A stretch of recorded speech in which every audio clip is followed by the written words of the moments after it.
The best compliment to all of you, this is Raju from Bihar. आजकल भागदौड़ की जिंदगी में हर आदमी किसी न किसी बात को लेकर तनाव में रह रहा है। यह तनाव जब बढ़ जाता है ना तो कई तरह की बीमारियों का रूप ले लेता है। आजकल लगभग हर आदमी किसी न किसी रूप में तनाव का शिकार हो ही जा रहा है। स्टूडेंट्स को देख लो, बढ़ते कंपटीशन की वजह से, रोजगार की चिंता की वजह से वो शिकार हो जा रहे हैं। तो ऑफिस में काम करने वाले लोग वहां के काम के बढ़ते बोझ, समय पर काम पूरा न कर पाने का बोझ या अन्य दूसरी वजहों से तनाव का शिकार हो जा रहे हैं। एक रिसर्च के अनुसार लड़कियां और औरतें ज्यादा तनाव के शिकार हो रही हैं। अब तो ऐसा हो रहा है कि बच्चों में भी तनाव की समस्या आ रही है। इसकी एक सबसे बड़ी वजह है आज की लाइफ स्टाइल। सबको एक ही प्रकार की लाइफ स्टाइल चाहिए, सब एक ही प्रकार के चूहे दौड़ में शामिल है। ऐसे तो तनाव अपने आप में ही एक बीमारी है, पर जब यह ज्यादा बढ़ता है ना तो कई दूसरे बीमारियों को पैदा कर देता है। माइग्रेन, डिप्रेशन और हाइपरटेंशन, ये सब बीमारियां बेहद खतरनाक मानी जाती हैं। डिप्रेशन एक ऐसी समस्या है जो आज के युग में साधारण होती जा रही है और आम जीवन में आम लोगों के बीच तेजी से अपना पैर पसार रही है। डिप्रेशन से पीड़ित व्यक्ति सिर्फ मानसिक तौर पर ही परेशान नहीं रहता है, बल्कि शारीरिक रूप से भी परेशान रहता है।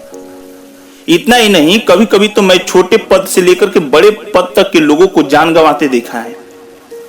वर्तमान में एक और जहां लोग पर काम का बोझ बढ़ते जा रहा है ना, वहीं दूसरी ओर रिश्तों में बढ़ती दूरियां लोगों को डिप्रेशन की ओर ढकेल रही है। वैसे तो डिप्रेशन से बचना इतना भी मुश्किल नहीं है, लेकिन अगर आप छोटे छोटे उपाय अपनाएं ना या छोटे छोटे कुछ वर्क करें तो उसको दूर और कम जरूर किया जा सकता है।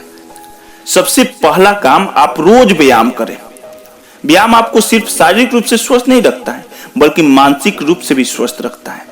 यह आपके शरीर में ऊर्जा का संचार करता है और साथ साथ आपके मस्तिष्क में हैप्पी हार्मोन्स भी रिलीज करता है। शायद आप हैप्पी हार्मोन्स के बारे में नहीं जानते होंगे, लेकिन गूगल पर सर्च कीजिएगा हैप्पी हार्मोन्स। हैप्पी हार्मोन्स हमारे शरीर के लिए बहुत लाभप्रद हैं, यानी लाभदायक हैं, जिसके कारण आपको तनावग्रस्त होने की आशंका काफी हद तक कम हो जाती है। थोड़ा बहुत योग भी करते रहें, आपको बहुत लाभ मिलेगा। दूसरा काम यह है कि अपने फैमिली के साथ समय जरूर दें। आज के समय में लोगों के पास अपने रिश्तों के लिए समय ही नहीं है। ऐसे में धीरे धीरे व्यक्ति को अकेलापन सताने लगता है और फिर व्यक्ति डिप्रेशन की ओर चला जाता है। आप जानते हैं, भारत के सबसे अमीर आदमी मुकेश अंबानी को माना जाता है। वो भी अपने परिवार के साथ समय देते हैं। इसलिए आप चाहे कितनी भी बिजी क्यों न हो, लेकिन परिवार, दोस्त और करीबियों को कुछ समय अवश्य देते रहें। आप खुश रहेंगे और आपको अकेलापन नहीं सताएगा। तीसरा काम यह करें कि अगर आप काम कर रहे हो ना या पढ़ाई कर रहे हो तो उसको ब्रेक दे देकर करें। हम लोग पढ़ाई या काम तो ऐसे करते हैं लगता है कि मशीन है। कभी आप सुने हैं कि पटना से ट्रेन खुली एक ही बार मुंबई जाकर रुकी? ऐसा नहीं, बीच बीच में रुक रुक कर जाती है। और यह भी डिप्रेशन से बचने का बेहतरीन तरीका है। आमतौर पर लोग अपने काम में इतना बिजी हो जाते हैं कि वो खुद को आराम देना जरूरी ही नहीं समझते हैं। यहां तक कि छुट्टी के दिन भी काम करते हैं, उनकी आदत बन जाती है। बढ़ता वर्क प्रेशर उन पर मानसिक दबाव बनाता है।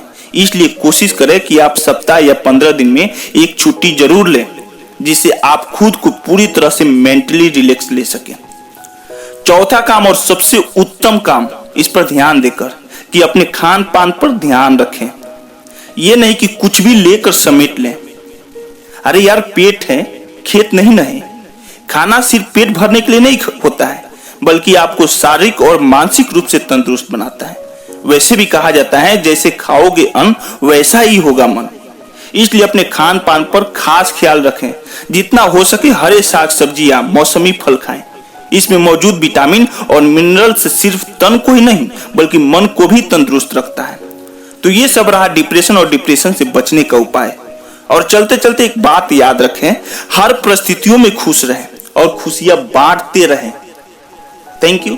अगर ये ऑडियो आपको अच्छी लगी हो तो प्लीज लाइक कीजिए, नीचे कमेंट जरूर कीजिए और अभी तक मेरे चैनल को सब्सक्राइब नहीं किए तो सब्सक्राइब करके बेल आइकन को जरूर प्रेस कर लीजिए, ताकि अगले ऑडियो का नोटिफिकेशन आपके मोबाइल पर आसानी से पहुंच सके। Thank you, bye bye, take care.